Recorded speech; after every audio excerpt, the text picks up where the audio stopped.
ലോക്സഭാ തെരഞ്ഞെടുപ്പൊക്കെ അടുത്തിരിക്കുകയാണ്. സീറ്റുകൾ നേടാൻ വൻ തന്ത്രങ്ങളും ഗൂഢാലോചനകളുമൊക്കെ മെനയുന്ന തിരക്കിലാണ് രാഷ്ട്രീയ പാർട്ടികളെല്ലാം.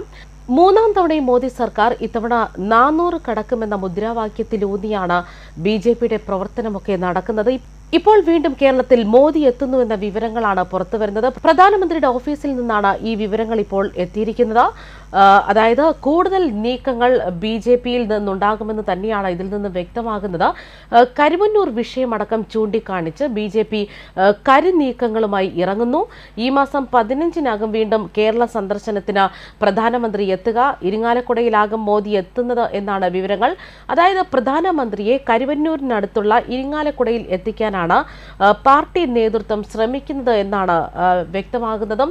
എന്നാൽ ആലത്തൂരിൽ പ്രചാരണത്തിനെത്താനാണ് പ്രധാനമന്ത്രിയുടെ ഓഫീസ് താൽപര്യം പ്രകടിപ്പിച്ചിരിക്കുന്നത്. അങ്ങനെയെങ്കിൽ കുന്നംകുളത്ത് പ്രധാനമന്ത്രി പങ്കെടുക്കുന്ന പൊതുയോഗം നടത്താനും പാർട്ടി ശ്രമം നടത്തുന്നുണ്ട്.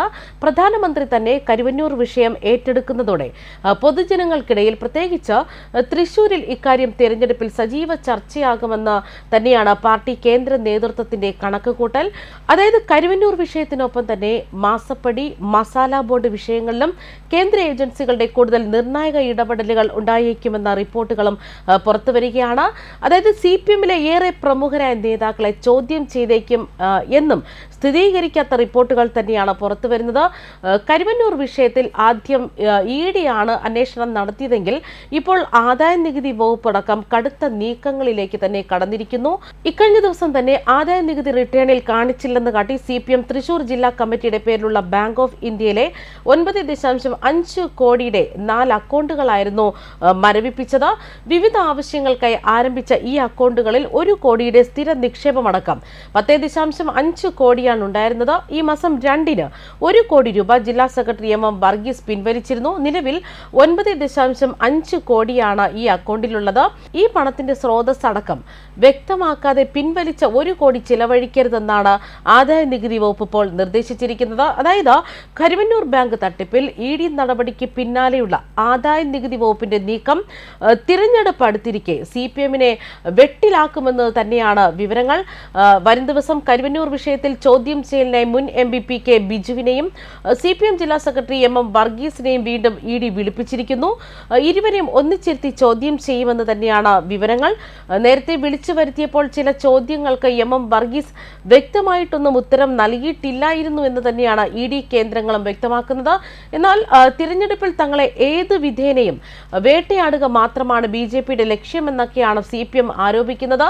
ഇതിന് ജനങ്ങൾ മറുപടി നൽകുമെന്നാണ് പാർട്ടി ജനറൽ സെക്രട്ടറി സീതാറാം യെച്ചൂരിയും പറയുന്നത്. ഇതിനിടെ 400-ലധികം സീറ്റുകൾ നേടുമെന്ന് തന്നെയാണ് BJP ലക്ഷ്യം വെക്കുന്നത്. എന്നാൽ പാർട്ടി ഈ ലക്ഷ്യത്തിലെത്തുന്നത് എങ്ങനെയെന്ന ചോദ്യങ്ങളടക്കം ഇപ്പോൾ ഉയരുകയാണ്. 2019-ലെ ലോക്സഭാ തെരഞ്ഞെടുപ്പ് അടിസ്ഥാനമാക്കിയെടുത്താൽ തന്നെ 37.7% വോട്ട്, അതായത് BJP 303 സീറ്റുകൾ നേടിയിരുന്നു.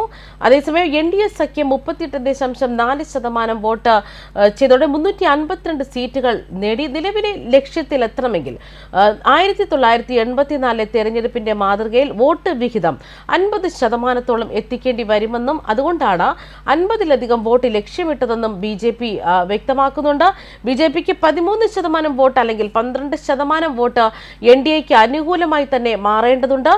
സീറ്റുകളെ കുറിച്ച് പറയുകയാണെങ്കിൽ 72 സീറ്റുകളിൽ BJP സ്ഥാനാർത്ഥികൾ 2-ാം സ്ഥാനത്തും 31 സീറ്റുകളിൽ BJP സ്ഥാനാർത്ഥികൾ 3-ാം സ്ഥാനത്തുമാണ്. ഈ 72-ൽ 40-ഓളം സീറ്റുകളിൽ 3-4% വരെ വോട്ട് മാറുകയാണെങ്കിൽ പാർട്ടിക്ക് ലീഡ് തന്നെ നേടാനാകും. ഈ സീറ്റുകളിൽ BJPക്ക് അനുകൂലമായി തന്നെ വോട്ട് മാറുകയും അതേസമയം നിലവിലുള്ള സീറ്റുകൾ നിലനിർത്തുന്നതിനാൽ പാർട്ടി വിജയിക്കുകയും ചെയ്താൽ BJPയുടെ സീറ്റുകളുടെ എണ്ണം 350-ന് അടുത്ത് എത്തുമെന്നാണ് വിവരങ്ങൾ.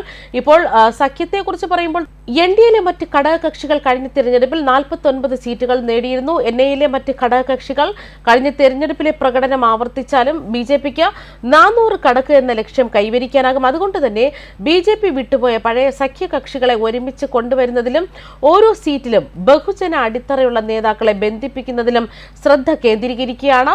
മഹാരാഷ്ട്രയിൽ തന്നെ മുൻ മുഖ്യമന്ത്രി അശോക് ചവാൻ കോൺഗ്രസ് വിട്ട് BJPയിൽ ചേരുന്നതും മുൻ കേന്ദ്രമന്ത്രി മിലിന്ദ് ദിയാറ ശിവസേനയിൽ ചേരുന്നതുമൊക്കെ ഈ തന്ത്രവുമായി തന്നെ ബന്ധപ്പെട്ടിരിക്കുകയാണ്. ന്യൂസ് ഡെസ്ക് കർമ്മ ന്യൂസ്.